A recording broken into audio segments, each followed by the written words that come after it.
반갑습니다, 여러분. 하루에 한 장씩 10분 동안 하나님의 말씀을 묵상하는 일일텔의 시간. 오늘부터 여러분과 함께 에베소서 말씀을 함께 나누려고 합니다. 에베소서는 바울의 옥중서신 중 한 권이라고 알려져 있습니다. AD 60년경 바울이 로마에 가택연금 받았을 때 그때 쓴 편지이죠. 책의 제목처럼 에베소에 있는 성도들에게 보낸 편지입니다. 바울과 에베소 교회 성도들은 다른 어떤 지역보다 좀 더 특별한 관계를 맺었다고 말할 수가 있겠는데요. 바울이 많은 지역들을 다니면서 선교를 하고 또 어떤 곳에서는 좀 더 오래 머물면서 목회를 하기까지도 했는데요. 그 중에서 에베소에서는 3년 동안이나 가장 긴 기간 동안 목회를 했던 곳입니다. 에베소에서 성령 강림 사건도 체험했고요. 두란노 서원을 세워서 제자들을 양육하고 소아시아 지역의 교회 지도자들로 파송하는 그러한 일도 있었습니다. 또 에베소에서 고린도전서를 기록하기도 했지요. 또 어려운 일들도 있었습니다. 폭동이 일어났었죠. 그래서 바울과 그 일행들이 죽음을 당할 위기에 처하기도 했었습니다. 하나님의 특별한 보호심으로 그곳에서 벗어날 수 있었지요.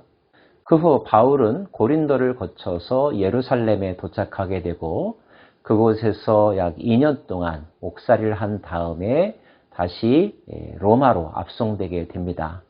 그렇게 본다면 바울이 에베소 목회를 한 지 약 3년 정도 지난 후에 쓴 편지라고 이해하시면 될 것 같습니다.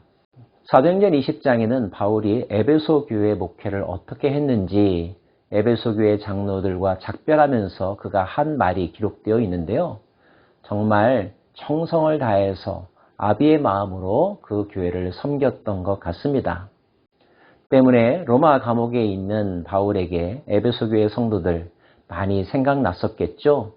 에베소 교회 성도들도 바울의 안부를 걱정하면서 바울을 돕고자 하는 마음들이 많았을 것입니다. 자, 그 에베소 교회 성도들에게 보내는 바울의 편지, 단지 한 교회 자기 성도들에게 보낸 편지에서 더 나아가서 기독교의 가장 중요한 교리, 기독론과 교회론을 우리들에게 소개해주고 있는데요. 에베소서를 통하여서 오늘 우리에게 주시는 하나님의 음성 함께 들을 수 있기를 원합니다.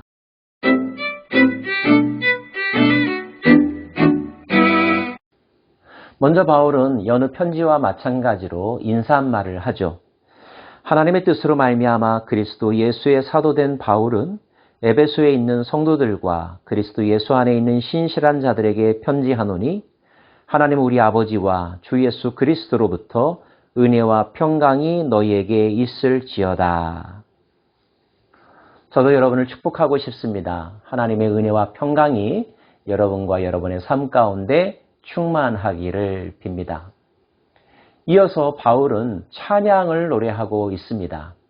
그리고 신령한 복에 대해서도 이야기합니다. 사람들은 복에 대해 관심이 많죠? 요즘 시대의 키워드 가운데 하나는 바로 행복이라는 단어이니까요. 성경에도 복이라는 단어가 참 많이 나옵니다. 하지만 성경이 말하는 복을 이해하려면 우리의 생각, 복에 대한 우리의 관점이 달라져야 할 것입니다.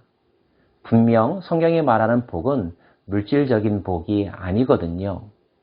건강이나 장수하거나 아니면 성공하는 복을 말하지 않습니다. 그런 것들은 진정한 복의 결과로 주어지는 사은품과 같은 것이죠. 그렇다면 성경은 어떤 복을 말하고 있을까요? 에베소서에는 이런 단어가 나옵니다.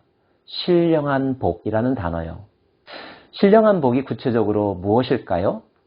몇 가지로 요약할 수가 있는데요. 그 중에 첫 번째는 우리를 하나님의 아들들이 되게 하셨다. 하나님의 양자가 되게 하셨다는 것입니다.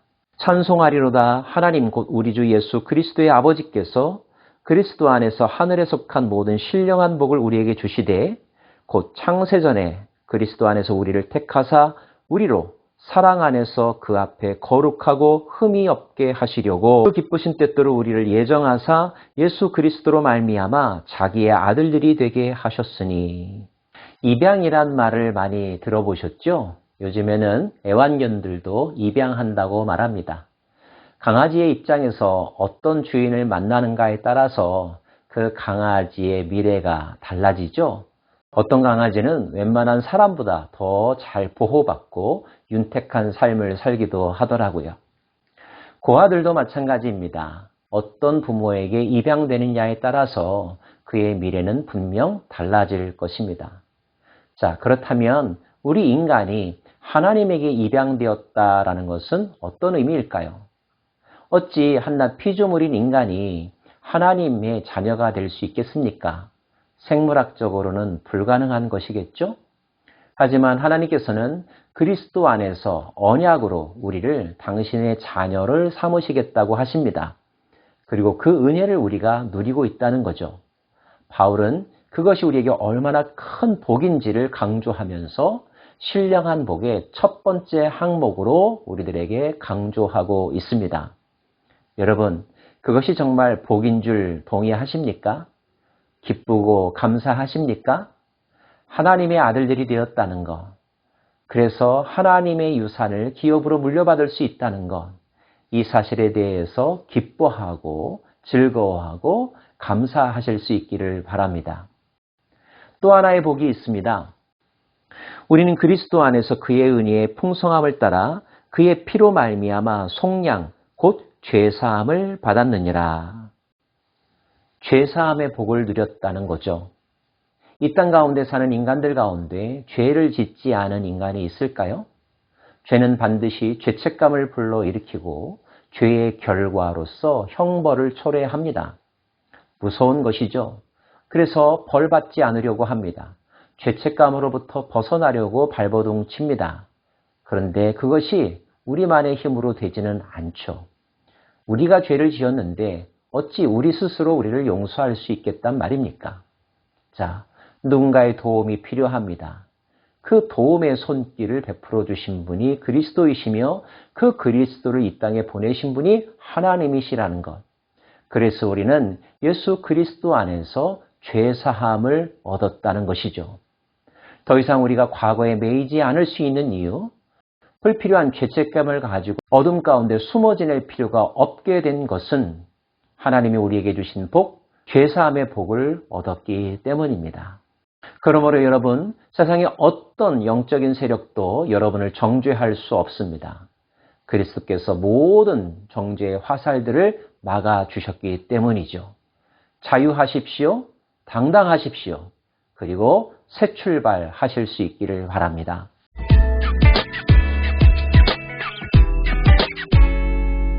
또 하나의 복이 있는데요. 하나님께서 우리에게 지혜와 총명을 주사 하나님의 뜻의 비밀을 알게 해 주셨다는 것입니다. 인간은 유한하여서 미래를 알 수가 없습니다. 지금 일어나고 있는 역사적인 사건들의 의미도 제대로 이해하지 못할 때가 참 많습니다.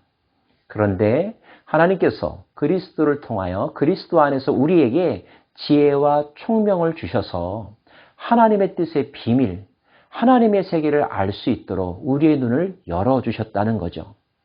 특별히 성령님은 우리의 귀를 열어주시고 우리의 눈을 열어주셔서 세상 사람들이 알지 못하는 영적 비밀을 깨닫게 하십니다. 그것을 깨닫는 순간 우리는 하늘이 주시는 기쁨을 누릴 수 있고요. 우리 인생의 의미가 해석되기 때문에 편안함을 누릴 수 있고 소망을 얻을 수 있게 되는 것입니다. 특별히 그리스도의 영으로 말미암아 성령의 인치심을 받은 것도 우리가 누리는 신령한 복이라고 말씀하고 있습니다. 성령에 사로잡힌 자가 되는 것, 성령의 보호하심과 인도하심 따라 살아갈 수 있는 것, 그 보혜사 되시는 성령께서 여러분의 생각과 일거수일투족과 미래를 지켜주신다는 것, 우리는 성령에 속한 사람이 되었다는 것, 이것이 진정한 복이라는 사실 다시 한번 깨달으실 수 있기를 바랍니다. 그리고 이러한 복을 우리에게 주신 그 목적도 알 수 있기를 원하는데요. 1장 말씀에 의하면 이런 것들을 우리에게 허락하신 것은 하나님의 영광을 찬미하게 하려 함이라 라고 말하면서 바울 스스로 먼저 찬양하리로다 노래하고 있는 것입니다.